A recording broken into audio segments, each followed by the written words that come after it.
Hi, healthy humans. Welcome to the Healthy Human Project. My name is Melissa Uchida, and I'm your host.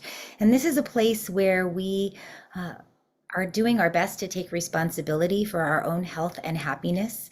And I am just on this journey trying to figure out what it means to be human and how I, at 50 years old, mother of three kids, can do my best to thrive and to perform and show up in the day in a way that serves me and serves my family and serves my community and hopefully serves all of us in some way. So as I'm figuring this out, I'm learning so many things. I wanted to be able to share it with as many people as will listen. And I'm hoping that you'll leave today with a little bit of inspiration, a little nugget in terms of how you can be better, show up better.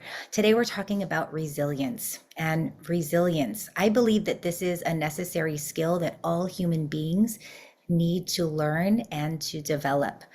Resilience is what allows us to make our way through challenging times. And we know that as human beings living here on earth, that there are going to be challenging times because everything on this planet is temporary, Everything is born, it lives, it grows, it dies, everything disintegrates. We are going to have some challenges while we're here, right? Resilience. The I want to talk for a second about what disease is versus there's dis-ease and there's disease. So, um, the Webster Dictionary defines disease as an illness that affects a person, animal, or plant, a condition that prevents the body or the mind from working normally, a problem that a person, group, or organization or society has and cannot stop. Okay, versus dis-ease. And when I talk about things, they'll be in the dis-ease, as in DIS-EASE. And this is when a person is lacking something that is necessary in order to flourish or to thrive. Uh, it can be any form of discomfort or suffering. In Sanskrit, there are the words sukha and dukkha, and sukha is like everything is ease, comfort.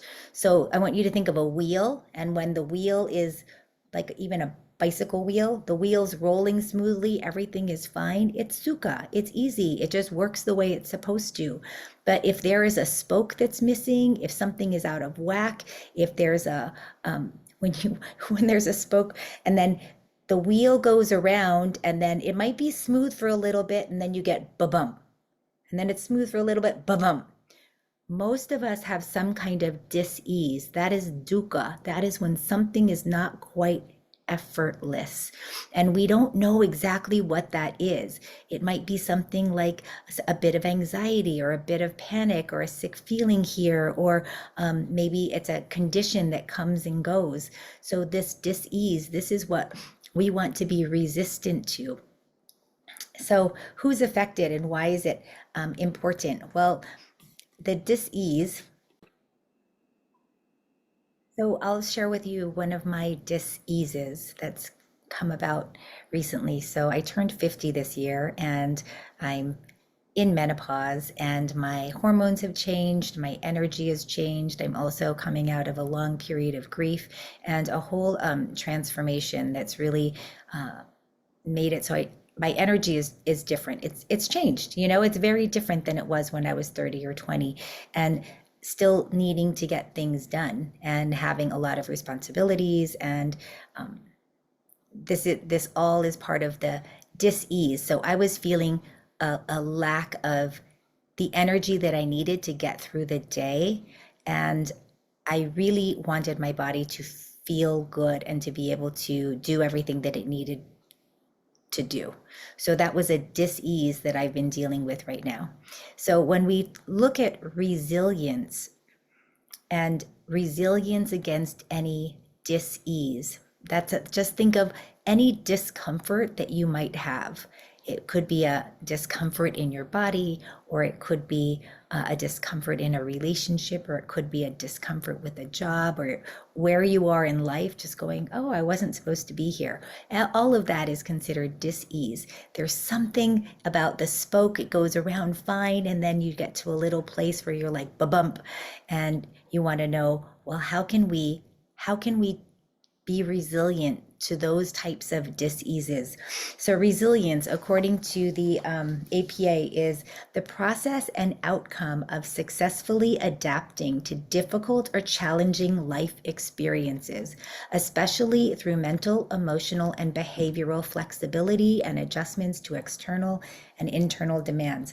So the process and outcome of successfully adapting to difficult or challenging life experiences. So that's the American Psychological Association.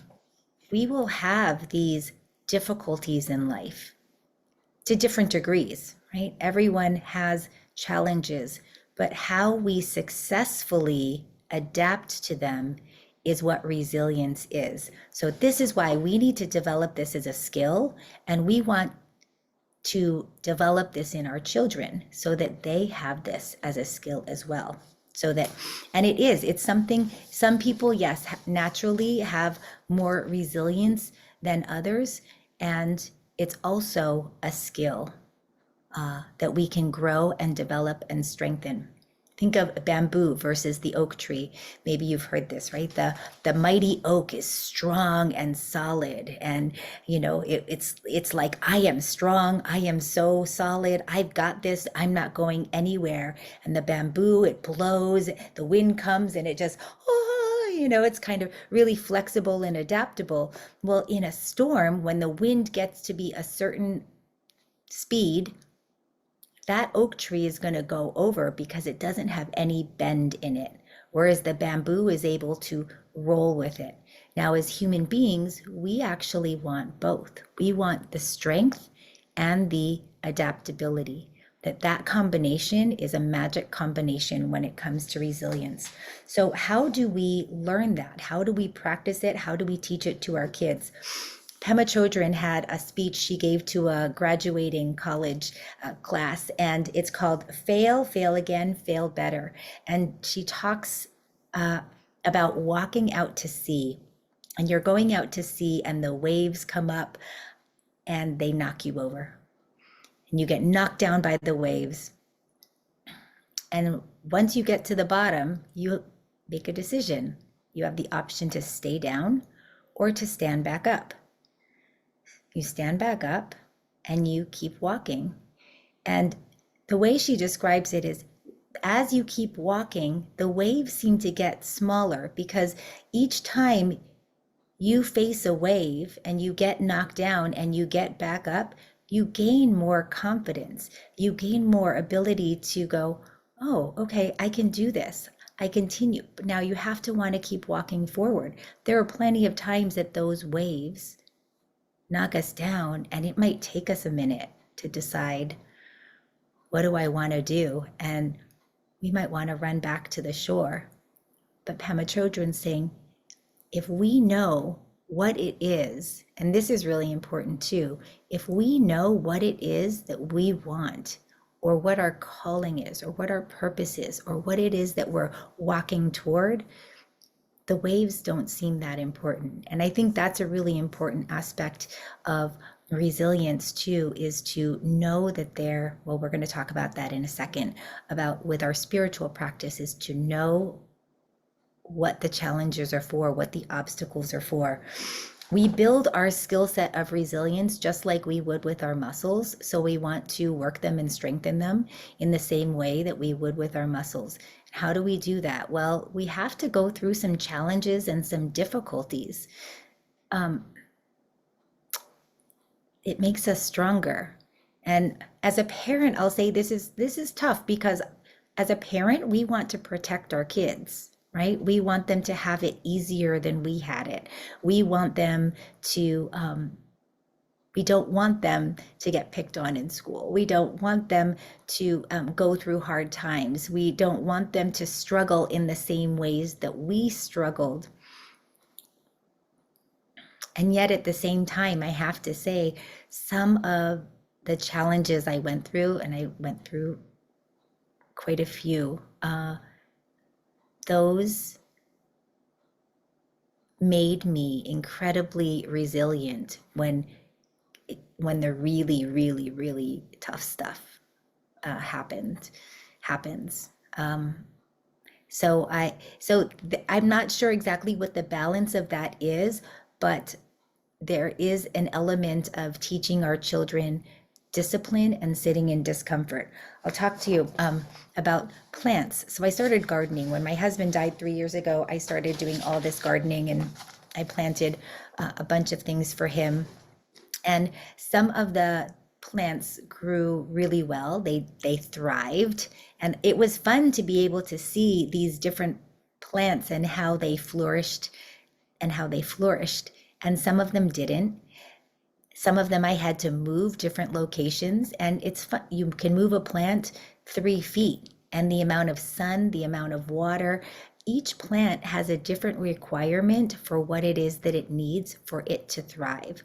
Just like we humans, we need a different amount of attention. We need a different amount of food. We need a different amount of stimulation. We need a different amount of exercise.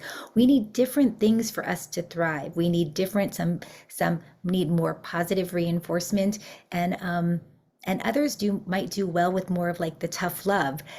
We need different things in order to thrive. So it's really important for us to know that about ourselves, and as we're building this resilience muscle, that it's not one size fits all. So anything that I say, I just want you to go, oh, okay, that's interesting, and then experiment with it and see what works for you, because we are all unique, and your resilience will come very differently than how mine came. So when we get stuck in our ways, and that happens sometimes when the world isn't meeting our needs, how do we make our way through that with resilience? And with resilience, it really does mean with some grace and with some love and with compassion, and still with the ability to enjoy life. So challenging things happen, they will happen, but how can we make it through in a way that we still enjoy this life that we have here on earth? Pema Chodron, again, I love her, talks about 3 zones that we are in at any time. And the first one is comfort zone.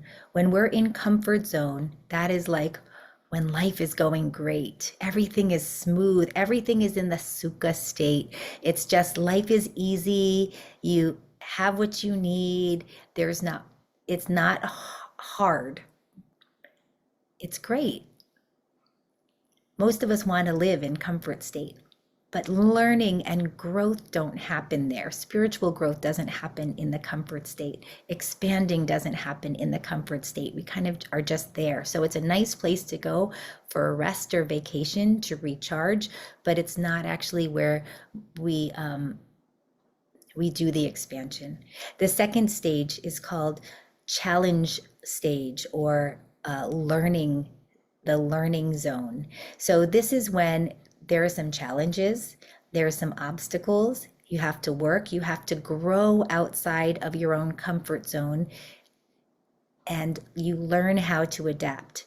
So, and everything is within a range. So within this range, you can have close to the ease part, or you can have close to the other part, which is the danger zone. But in learning, the learning stage, this is where growth happens. You're challenged, and yet you're alert, and you're active, and you're involved. And so this is a good place for us to be. But you go too far, too much, if we were to try to grow too much, or try to do too much, or try to get too far out of our comfort zone too quickly, we go, or there's trauma or big things, we go into danger zone. And in the danger zone, that's overwhelm, anxiety, not functioning. We pretty much shut down when we get to danger zone. If there's trauma, definitely it's right into danger zone, and things just sort of shut down. So it's important for us to know these 3 stages, because we want to know when we're in danger zone, because we need to get ourselves down. In danger zone, that's not resilience. That's not where we want to be. What we have to do is just identify it and say, all right, what do I need to do to get me back down to learning zone so that I can function? So at that point, it's best to kind of pull away, drop things, say no, breathe, take care of yourself, and do what you have to do to get back into learning zone. And if we live in comfort zone, then we're not challenging ourselves enough. So just know that and go, what am I in right now? Am I in comfort zone or am I in overwhelm? And what does that good zone, that middle zone feel like when you're engaged and you're learning and you feel like you're growing and changing and evolving and it's fun and it's still doable and accessible? It's not too much. So if you find that you have gotten into the danger zone, the high zone, it's important to get back down. We can do that with moving your body, breathing, shaking it off, dancing, go for a walk outside, ask for help, say no. These are simple little ways that you can get out of danger zone. And definitely things like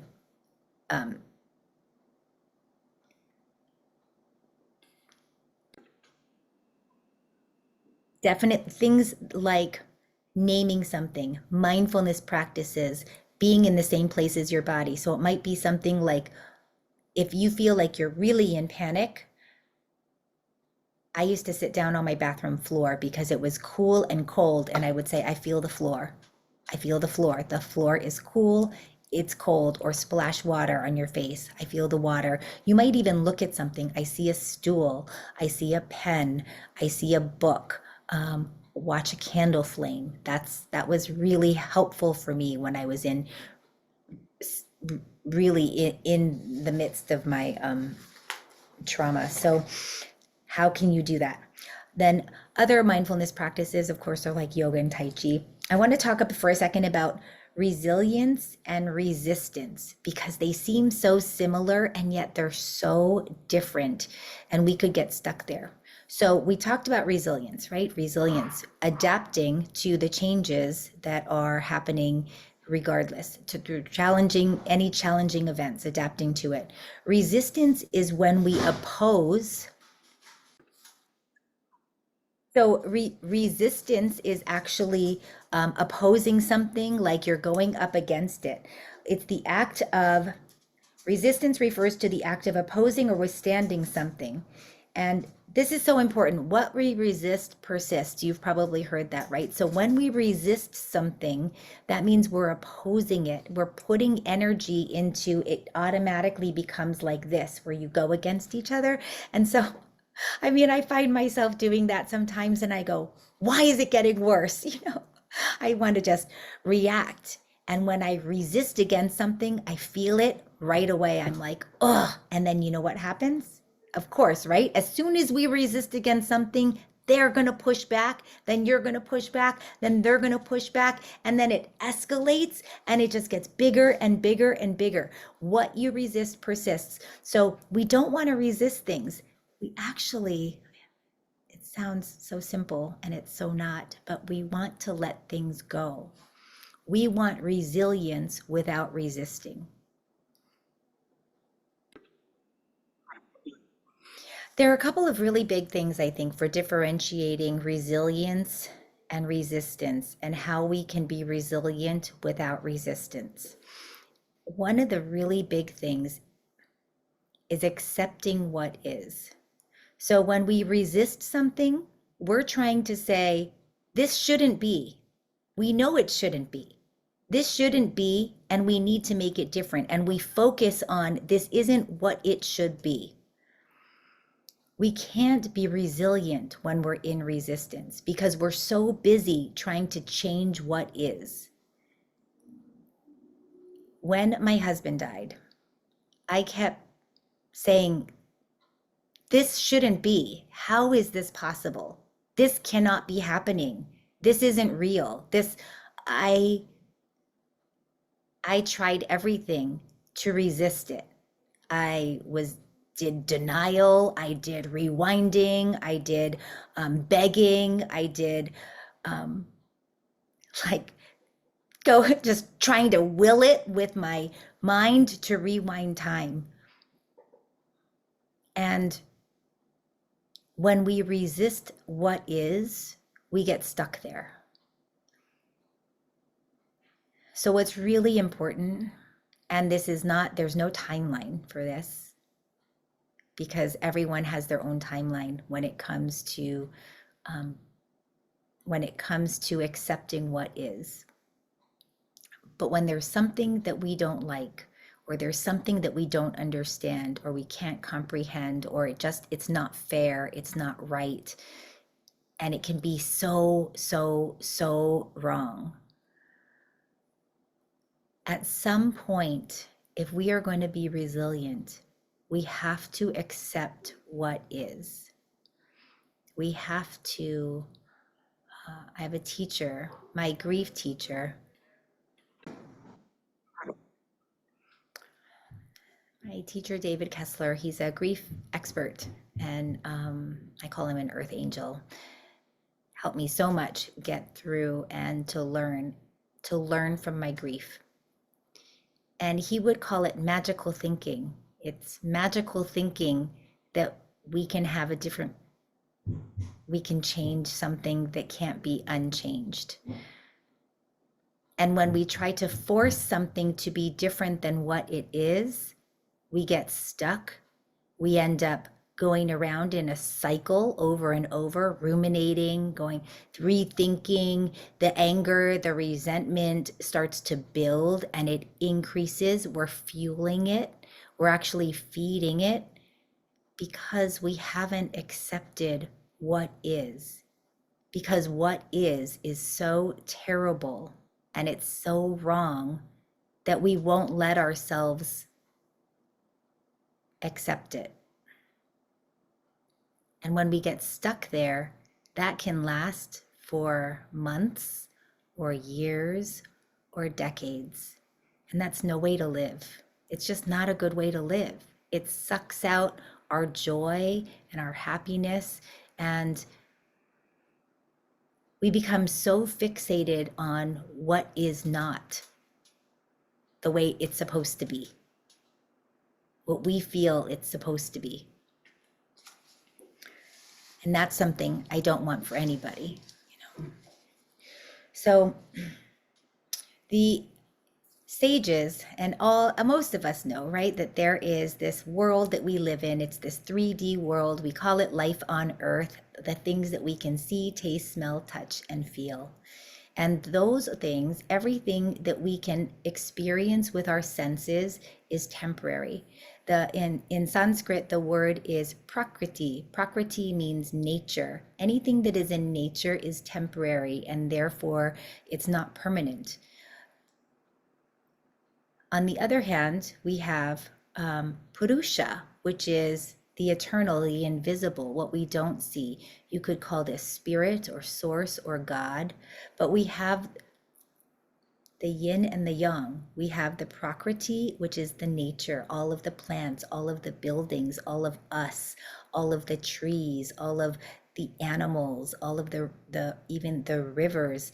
Everything that's in nature is prakriti, and it means it's temporary even if it lasts a really long time. Purusha is the God force, the cosmic consciousness,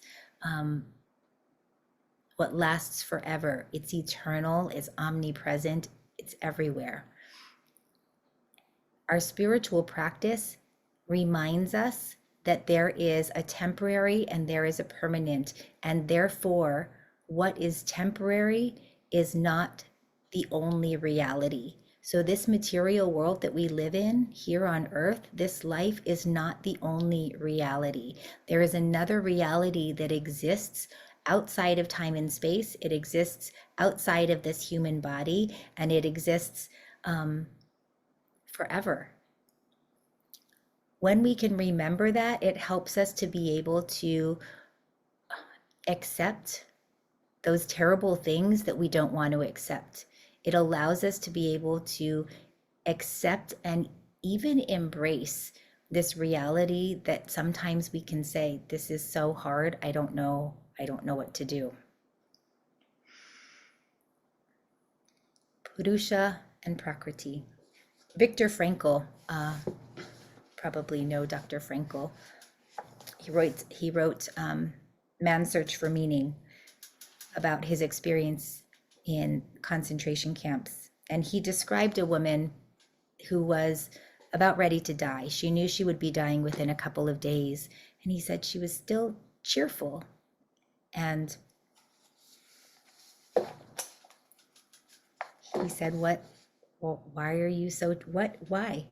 She said, "I'm grateful fate has hit me so hard. In my former life, I was spoiled and I did not take spiritual accomplishments seriously." She pointed at a tree, and the tree here, she said, was her only friend, the only friend that she had in her loneliness. She talked to the tree, and Viktor Frankl asked, "Oh, did the tree talk back?" She said, "Yes, it did. It said, 'Here I am. I am here. I am life. I am eternal.'" This is the magic of the lightness and the darkness, the sukha and the dukkha, the prakriti and the purusha, the life and death. We know the light only because we know the darkness. So in order to be resilient, you have to understand that those dark moments, those hard moments, those challenging moments are what allow us to know the beauty and the joy. They allow us to know when things are effortless and easy. And if we can remember that, because when the hard things happen, right? No one likes it. I mean, it's a bummer. It's really hard. Bad things happen. Suffering happens. And when we can remember, oh, it's because of this. Abraham Hicks is an entity that's channeled by a woman named Esther Hicks. It's full of so much brilliant wisdom. And Abraham Hicks calls this contrast, the yin, the yang. It's all contrast. And I love this term because it takes all the judgment out of these experiences, and instead then we can look at it as light and dark. That's it. You're looking at the contrast. Oh, this feels heavy and dark.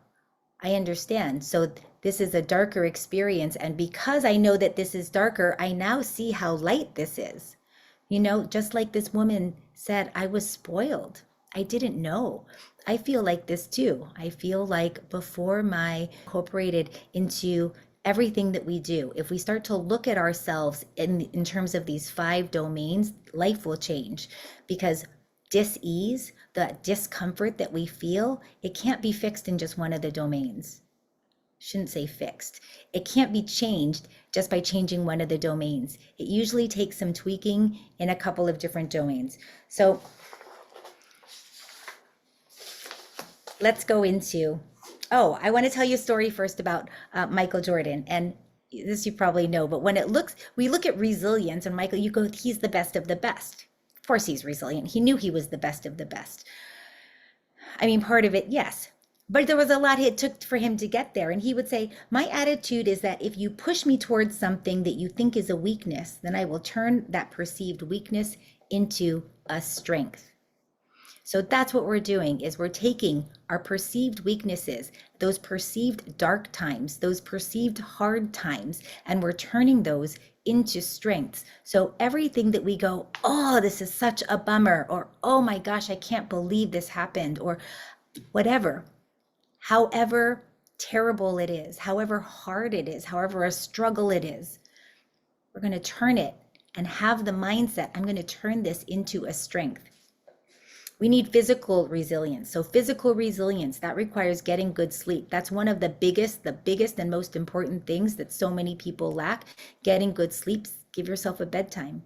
Give yourself a bedtime and turn off technology. Really should be 2 to 3 hours before that bedtime. But you know, you'll work your way up to it. It's got to work for you. It has to be a system that works for you. You can use the blue screen, the blue light blocking glasses, or use red light bulbs or amber light bulbs. Those help a lot. Have a nice bedtime routine, maybe some chamomile tea and a shower or a bath or a good book or something, writing in your journal, write down some things you're grateful for, some things you learned about today. create a bedtime routine that's going to prepare you for the 8 hours or however long you sleep of sleep. You want that to be good time. I use a sleep app. It's called Sleep Tracker. You put it on the phone, then you put your phone in your bed. I'm not crazy about the phone in my bed at night, but it does tell me, it gives you a score in the morning of how good was your sleep. So if I'm in the 90s, it's I go, yeah, I mean, I see a really big difference. And on the days I don't sleep well, when it's in the 70s or 80s, which doesn't happen very often, but it can, it's a drag. That day is really, it's like walking through mud. You feel it. So start to pay attention to how are you sleeping? What kind of quality of sleep? And if you're not getting good quality of sleep, why not? What is it? Do you have a bedtime routine? What are you doing before bed? I had to stop drinking coffee. So about a year ago, I gave up coffee. I switched from coffee to tea. And I did that actually because I was doing some other habit changing things and I wanted the association to change. So I had a whole thing with my morning coffee that I love. And I was like, I have a lot of habits I've got to change. So I wanted to change as much as I could. So I changed to tea and I love it. I don't have any tea. I don't have any dark chocolate after, I don't have any right now, but normally I would stop eating at about 4 so that I don't have the caffeine or the sugar in my body, things that are going to interfere. Now, a lot of people say I can drink coffee at nighttime, it doesn't affect me, or I can drink caffeine at nighttime or sugar and it doesn't affect me. But I would challenge that. I would just say, okay, well, why don't you try it for a few nights? Why don't you try it for a week without and see what the difference is in your sleep? Because what happens is that these are our blind spots. We don't notice these things because we're so used to them. It's like if people have a gluten intolerance, they might not even know because they're so used to their stomach, they're so used to feeling this way that you don't even know that it doesn't feel good. You just get used to it. So try different things. How can I improve my sleep? Set the intention of, I am going to get great sleep tonight. I'm going to have great sleep quality tonight. I'm going to wake up tomorrow. I'll feel rested and ready for the day and ready to take charge. So that is important. Also, eating nutritious foods, watch the processed foods, trying to eat things that have that are unprocessed, or look at the labels, go for things with under 5 items in the ingredients list. If you can't pronounce the ingredients, it's probably not the best to be eating. And I understand that we're busy and I do plenty of frozen meals from Trader Joe's. Thank goodness for Trader Joe's, but we really do want to try to be working more with whole foods if possible. And it all has to do with where you are and what it is that you want to work on too. So you do whatever it is that works for you, okay? And then moving your body, resting when you need to, getting some exercise. I'm a huge fan of walking outdoors. I think that is the single best form of exercise that we could have, and yoga, of course. Because walking outside gives you the perspective of being outside and the beauty and the air. And it's important to not be on your phone. You're just getting to be in nature. Plus you get the vitamin D from the sun. And strength training is really good. Strength training, because you're building up your resilience. Go, I am building up resilience. Yoga, take it, if you're like gentle yoga, start to add maybe once a week where you're adding in some harder postures, something that's more challenging, because we just want to get you out of the comfort zone to be constantly working toward becoming more and more physically resistant. All right. Probiotics too, very good, because our bodies need that's huge. I've noticed a huge difference in my immune system since I've been taking these new probiotics. Okay. And then when we're tired and we're hungry and we're weak, this is when we're susceptible to not being resistant. My allergies, if I'm tired, my allergies are way worse. Everything becomes worse. Okay. And then when it comes to our mental resilience, there's a word in Sanskrit. It's called tapas, T-A-P-A-S, tapas. It means to heat something up in order to create some kind of change or transformation. It's used when we talk about purifying the body. We purify the mind by putting some discomfort, by heating things up, just like you would when you heat up gold, you get more, right? The 24 karat or the 18 karat or the 14 karat, you heat it up and you're removing the impurities. That's what we do with tapas.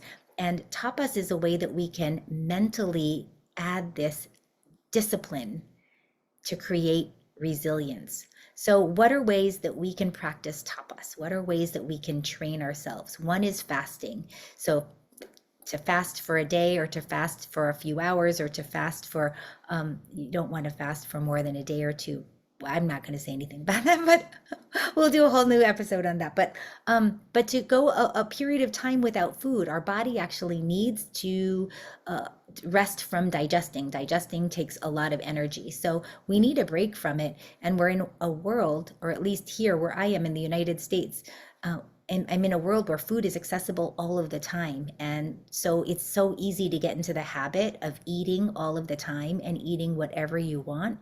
But this mental restraint, this mental discipline, this tapas comes when we say, I'm not going to eat everything just because I can. I don't want to buy everything just because I can. And that is really tough. It is tough to be this modern practitioner of resilience, but start to practice it.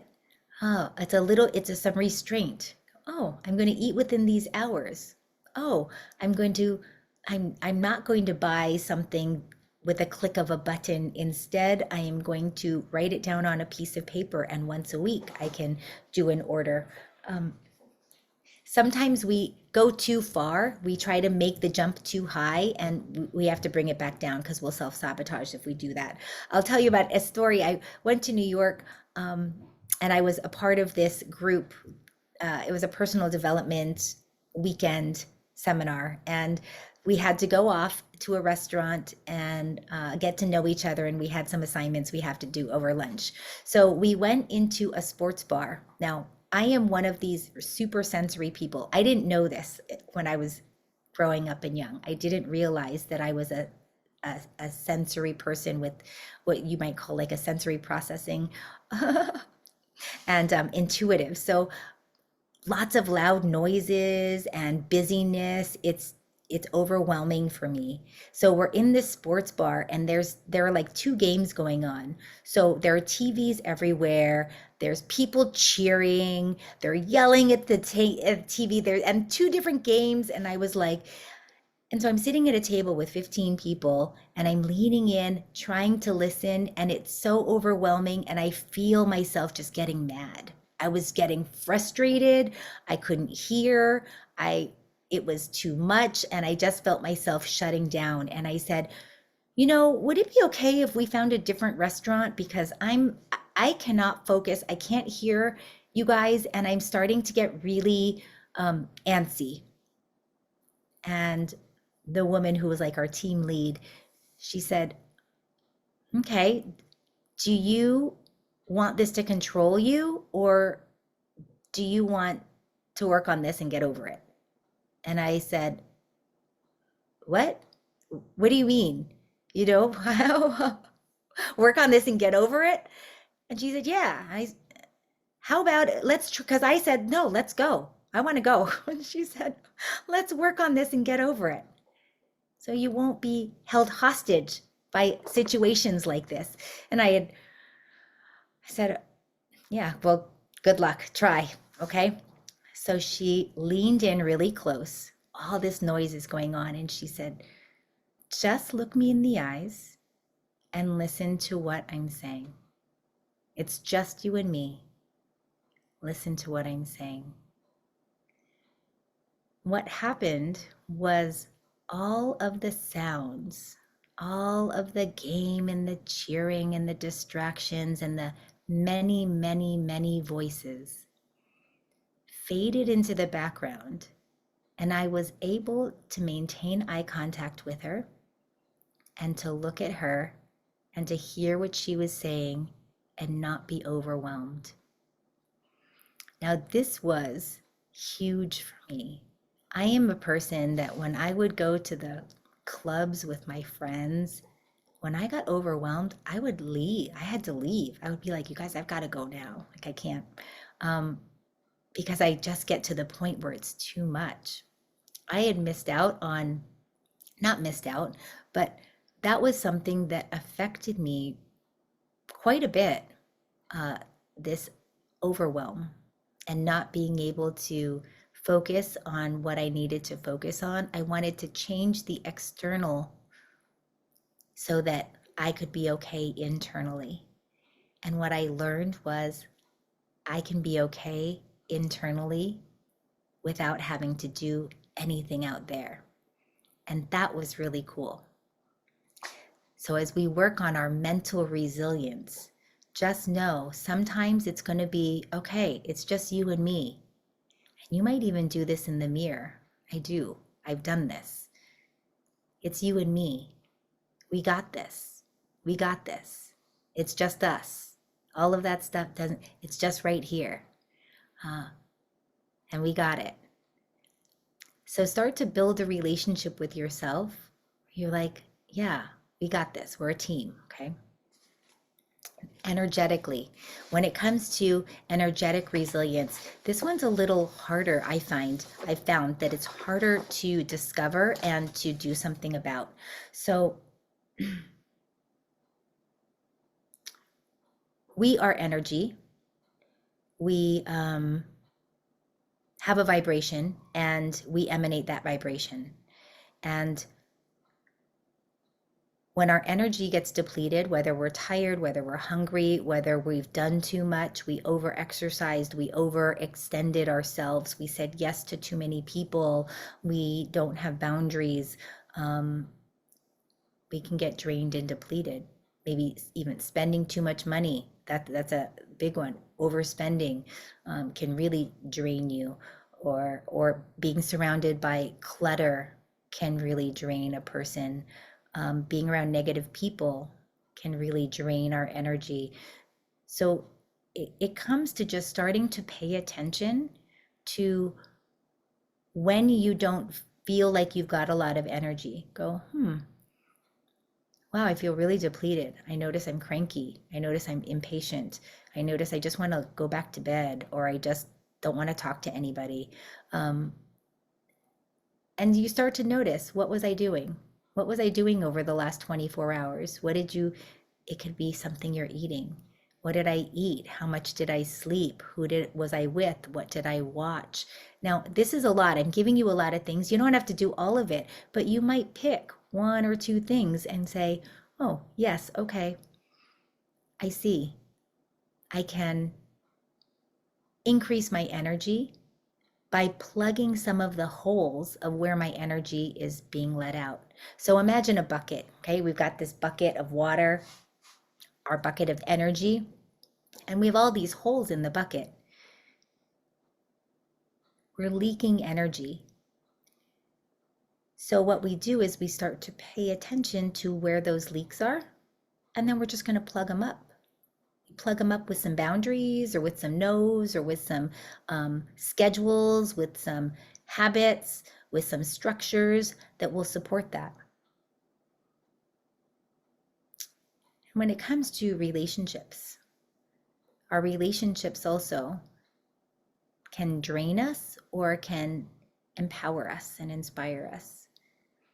You don't have to make any changes. It's just about starting to notice, who am I in this relationship? Who am I in this relationship? Because we are multifaceted.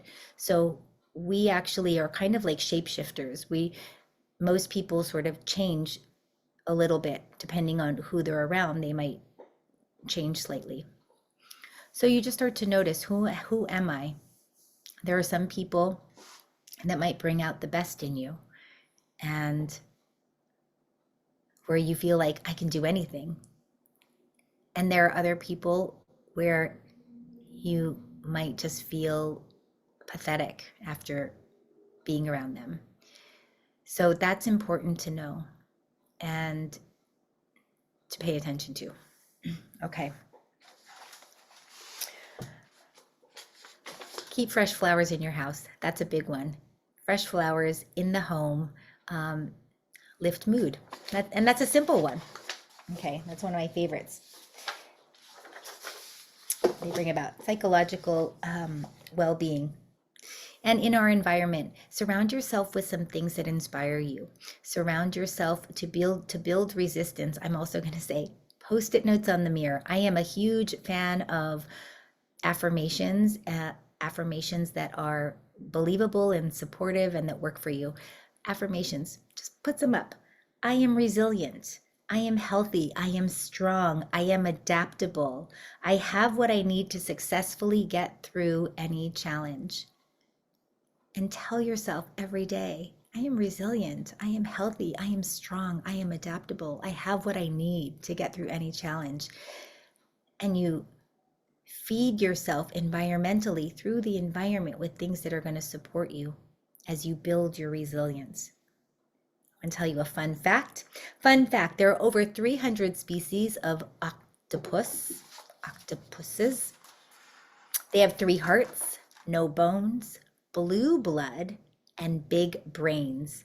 They've been around for hundreds of millions of years, and they're incredibly adaptable.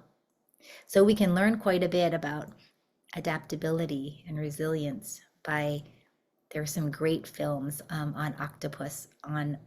There's My Teacher Octopus, and then there's another one. Oh, I'll put them in the comments when I can pull up.